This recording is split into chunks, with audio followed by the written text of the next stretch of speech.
Bib ya.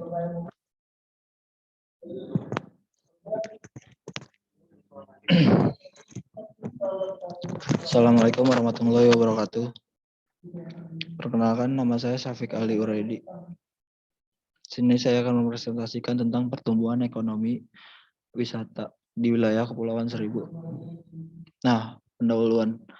Jakarta merupakan kota dengan pusat pemerintahan dan bisnis tersibuk di Indonesia. Kebutuhan pokok bagi masyarakat Jakarta telah mengalami pergeseran. Tidak hanya kebutuhan pangan, namun kebutuhan untuk berwisata juga telah menjadi salah satu kebutuhan pokok masyarakatnya, di mana setiap saat weekend merupakan waktu yang tepat dijadikan sebagai sewaktu berwisata bersama keluarga serta orang-orang tersayang demi memberi sedikit rehat dan relaksasi terhadap pikiran dan tubuh. Nah, wilayah Kepulauan Seribu merupakan daerah kepulauan terdekat dengan ibu kota Jakarta. Posisi yang sangat strategis ini dapat dimanfaatkan untuk menggali berbagai potensi agar dapat dimanfaatkan dengan baik. Jadi para wisatawan yang ingin merelaksasi di otaknya harus kayak yang cocok itu di wilayah Kepulauan Seribu. Apalagi kan di sini kita ada PPKM. Nah, Kepulauan Seribu merupakan destinasi wisata yang sudah mulai terkenal dengan keindahan pantainya, serta dengan local wisdom yang sudah menjadi brand image. Akan tetapi, kemajuan pariwisata di Kepulauan Seribu nampaknya belum banyak membawa keuntungan bagi masyarakat setempat, karena manfaatnya itu pariwisata belum benar-benar dirasakan masyarakat. Nah, community based tourism di Kepulauan Seribu belum begitu nampak karena tidak semua elemen masyarakat turut adil dan dalam berlangsung kegiatan pariwisata. Nah, apa saja objek wisatawan yang ada di wilayah Kepulauan Seribu? Yang pertama itu adalah Jembatan Cinta. Tempat wisata yang satu ini merupakan salah satu objek wisata favorit di Kepulauan Seribu. Berada di Pulau Tidung, wilayah Kepulauan Seribu Selatan. Nah, Jembatan Cinta menjadi ikon wisata Pulau Tidung yang sampai saat ini masih diminati para pelancong dari berbagai pelosok Nusantara. Banyak aktivitas seluruh yang bisa Anda lakukan di Jembatan Cinta ini, seperti swap foto, terus beberapa acu adrenalin. Kenapa swap foto bagus di sini? Karena itu pemandangannya sangat indah. Dan kenapa saya bilang bisa memacu adrenalin? Karena kita bisa terjun bebas dari atas Jembatan Cinta itu dengan memiliki setinggi kurang lebih 5 meter langsung ke bawah laut.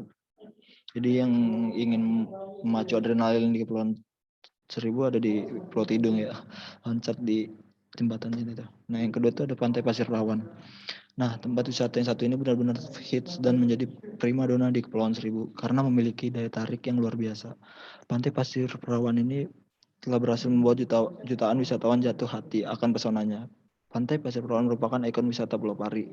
Nah, Pulau Pari itu berada di Kecamatan Kepulauan Seribu Selatan. Kepulauan Seribu Selatan benar ya. Karena dia sama dekat dengan Pulau Tidung. Nah, pantai ini begitu favorit di kalangan traveler yang berasal dari dalam maupun luar negeri.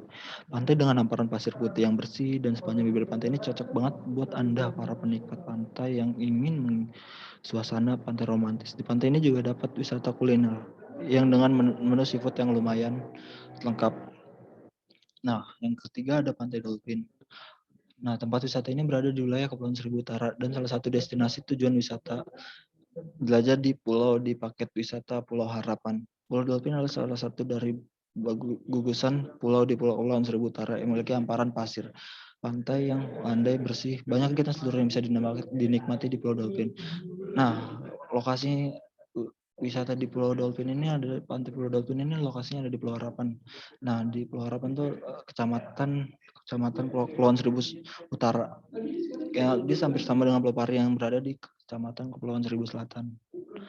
Nah, selain tujuan destinasi dari wisata Pulau Harapan, ternyata Pulau Dolphin menjadi tujuan yang bisa digunakan untuk kegiatan camping. Nah, sama halnya dengan Pulau Pari. Pulau Pari kan berada di Kepulauan Seribu Selatan. Itu bisa juga dipakai untuk camping dan memiliki persona pasir yang nggak kalah indahnya sama dengan Pulau Dolphin. Dan Pulau Dolphin memiliki panorama alam yang masih terjaga dan rasa nyaman menikmati kesunyian di pulau ini. Nah, yang keempat adalah Pantai Bintang. Pantai Bintang ini merupakan destinasi di Pulau Pari, Kepulauan Seribu, selain terkenal dengan Pantai Pasir Perawan. Nah, di Pantai Bintang ini dia satu pulau dengan Pulau Pari yang berada di Kecamatan Kepulauan Seribu Selatan. Nah, ternyata Pulau Pari punya Pantai Bintangnya. Nah, selain itu, pemandangan Pantai Bintang terasa indah didominan dengan pohon cemara. pantai yang banyak tumbuh di pantai ini. Terdapat tugu berbentuk bintang sebagai ikon pantai bintang yang dapat Anda gunakan untuk spot fotoria. Jadi dia hampir sama dengan pantai Pasir Perawan dan lokasi juga sama di Pulau Pari di Kepulauan Seribu Selatan. Nah, pantai Pasir Bintang itu dia spot fotonya adalah ikon bintang gitu. Cuman di sini gambarnya tidak ada, saya mohon maaf. Nah, identifikasi dan perumusan masalahnya adalah, nah, dengan adanya pertumbuhan penduduk di Kepulauan Seribu juga masih relatif rendah dan berpotensi untuk dikembangkan kegiatan wisata maupun kegiatan penduduk ke depannya. Namun, yang menjadi sorotan adalah tidak adanya pengelolaan yang pasti mengenai kawasan wisata beserta fasilitasnya sehingga mengakibatkan kurangnya pelayanan yang diberikan. Selain itu, akomodasi yang ada juga tidak memiliki suatu standar pengelolaan sehingga terdapat perbedaan pelayanan yang diberikan dan tidak jarang berdampak buruk bagi kenyamanan wisatawan yang datang. Hal itu sangat berpengaruh negatif karena dia akan membuat wisatawan harus berpikir ulang untuk kembali datang ke pulau. Meningkatnya kurangnya pelayanan akomodasi yang layak bagi para wisatawan baik lokal maupun mancanegara, serta juga kurangnya pelayanan yang tempat wisata maupun layanan dari fasilitas-fasilitas yang ada. Nah, maka dari itu kita diperlukannya sebuah sistem untuk melakukan pemesanan homestay dan wilayah Kepulauan Seribu dan aplikasi yang dibangun menggunakan berbasis Android. Karena setiap wisatawan menggunakan Android sehingga dapat membantu wisatawan yang berencana berlibur di Kepulauan Seribu Selatan dan Kepulauan Seribu Utara tanpa harus mendatanginya langsung. Dengan adanya aplikasi ini memudahkan pemesanan homestay atau melihat objek wisata di wilayah Kepulauan Seribu tanpa harus mendatanginya langsung. Nah, di sini juga kita harus memerlukannya tentang meningkatkannya fasilitas yang nyaman dan layanan-layanan yang membuat nyaman wisatawan agar dia dapat datang ulang ke Kepulauan Seribu tanpa harus berpikir lagi karena kenyamanannya. Nah, manfaatnya adalah menambah minat wisatawan karena adanya aplikasi yang memudah pemesanan omset atau melihat wisatawan tanpa perlu datang ke tempat, dan juga bermanfaat dari segi ekonomi masyarakat setempat karena meningkatnya wisatawan yang datang. Nah, pengumpulan datanya adalah saya memakai metode wawancara dengan pihak suku dinas pariwisata dan kebudayaan Kepulauan Seribu serta masyarakat di tempat.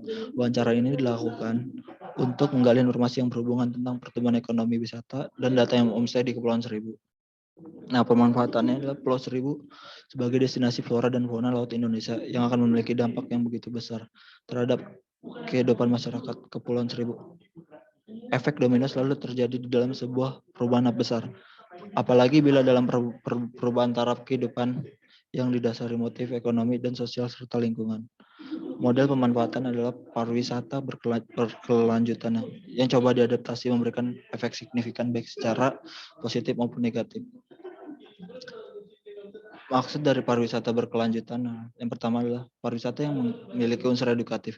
Maksudnya sebagai kawasan yang berpusat pariwisata tentulah tidaklah sekedar hiburan semata yang didapat, melainkan pengetahuan agar mengetahui ekosistem laut yang dinilai penting menjadi sebuah pengetahuan umum agar pengunjung ataupun pengelola mampu menjaga biota laut. Jadi di sini bukan sekedar tentang hiburan atau refreshing, kita juga bisa belajar tentang pengelolaan dan menjaga biota laut. Nah, yang kedua adalah menjaga sumber daya laut.